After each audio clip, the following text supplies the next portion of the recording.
1, 2, the cut down. We are going to be talking about pretty much my review and my full thoughts on the fan edition, the Galaxy S21 FE, the late fan edition. Yeah, the late fan edition. Now, I had the chance to pretty much have this beforehand because I did the coverage for Sam Mobile. And I've got some thoughts on it. I'm just going to give it kind of like the raw, unscripted thoughts and cut down style. And again, Happy New Year. Welcome to the cut down. If you find yourself here for the first time, or you're subscribed, you've got notifications turned on, or half notifications turned on, thank you. Thank you for all the support in 2021. I'm going to make sure that we come back in full swing in 2022. Excuse me. And make sure that we give you that, that kind of less scripted but structured approach to your tech news weekly. And if you enjoy that kind of podcast style, more free flow approach to giving you your tech news, then be sure to like, subscribe, and turn on notifications so you don't miss any future videos on the cut down. And if you want a full blown review experience as well, man, head over to the Lover of Tech channel, the main channel, and subscribe there. But you know what? Away from that, we're gonna give it the straight one take talk and give my thoughts on the Samsung Galaxy S21 FE, their fan edition phone. Now, I just want to start with the premise and say this, right? I've used it for a decent amount of time. I've had this since the 31st of December, before I did the hands-on video, before I went live for Sam Mobile. Saw the different colors when I went to the Consumer Electronics Show, CES in Las Vegas this year, which I'm really, really grateful for. Met great people, had a great experience. Was at the Allegiant Stadium where the Las Vegas Raiders play. Whew, amazing.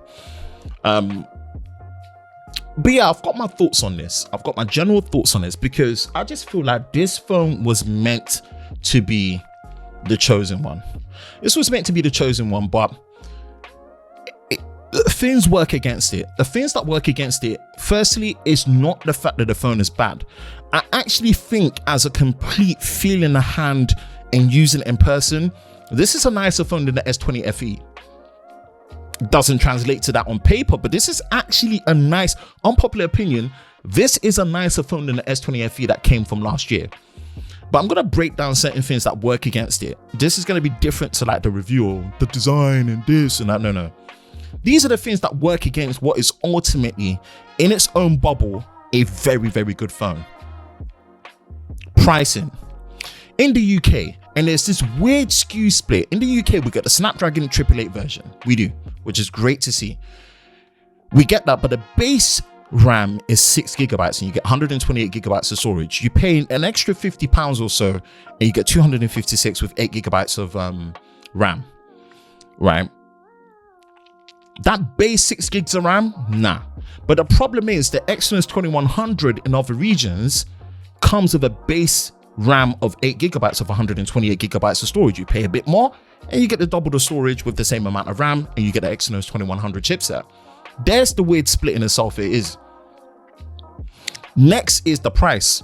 The starting price of this is £699. No. I'm gonna explain reasons why no. 1, because of the climate. 2, you've taken away the micro SD card slot. 3, you don't put a charger in the box. You've done these cutbacks that on the normal S21 series, you justified a major price drop on the S22, S21 and S21 Plus. You've not done that for this.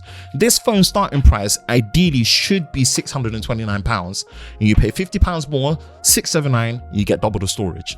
But really, if you're going to start a base price, it shouldn't be any more than $649. But you see, the biggest problem is it's late. It's seriously late, and it's sandwiched in itself in a weird position. Why? The S20 FE for last year in 2020, or year before that, 2020, was announced on the 2nd of October. The latest this should have come out was a week after, a week before, or no more than 2 weeks before, which would have been end of the month after the Pixel 6, the base Pixel 6. So it's already 3 months late. And then on top of that, this was your phone of the year last year, Samsung. The FE series was your phone of the year last year. It was your phone of the year last year. You should have, I get the chip shortages, but you didn't bring out a Note series in 2021, right? I get there's difficulties with production lines and so many different things, but you really should have prioritized this one to be your home run. This was the chosen one. This was the phone. This is the fan edition. This is the one in this difficult climate in terms of accessibility, in terms of price and getting stuff. You really should have focused on this one to really have hit it on a home run. And the sad thing is, this is a good phone. This is a good phone. On top of that, the colors this year are so boring. Minus the purple. It goes purple, white, olive, then this boring, like even the cloud navy for last year as the basic color was much more exciting than this. That's kind of it. That's really kind of it. Apart from that, hey, the camera hardware wise and features is a copy and paste of last year with better image processing, especially when it comes to videos and also pictures. The design screams S21 series, but this time the camera module blends into the back plastic but not into the frame. And obviously the frame is matte, it's clean, it's stealth. The back still elegant, the logo still nice. Without a case, this is nice. And they've not just made it lighter from 190 grams to 177 grams, but also the 6.4 inch display is such a sweet spot. Slight reduction, but it just makes it fit well. All these things put together, plus whatever reason, man, what's good is now they're using Gorilla Glass Victus. They're not Gorilla Glass 3 from what I remember from last year, I think. Gorilla Glass Victus adds a different level of clarity, and it makes this 1080p display feel more than 1080p. 120 hertz, not adaptive, great all-round camera, great battery life at 4500 milliamps. That's just it. That's the problem. All these different things, especially the timing and the pricing and where it's sandwiched with no time flat. Depending on when you've watched this, you would have probably got the announcement for the base Galaxy S22. And then the biggest problem is the fact that you've got the normal S21 here, which I said it from the jump when this came out last year, when it was announced on the 14th of January. I thought this was a disguised fan edition. Better haptics, better fingerprint scanner, still much more refined cameras, 8K video, better stabilization all the way up to 4K 60. Yes, it's got a smaller battery, but this feels more premium. And now that it's a year old with the S22, you can get this used. And yeah, I don't know, good phone, but it was a chosen one and they didn't really just missed it. Even though in its own bubble, it's a great phone. Those are my quick thoughts on the S21 fan edition, the FE.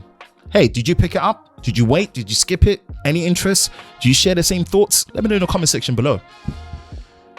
And again, be sure to like, subscribe, and turn on notifications so you don't miss any future videos on a cut down. I will catch you in the next one.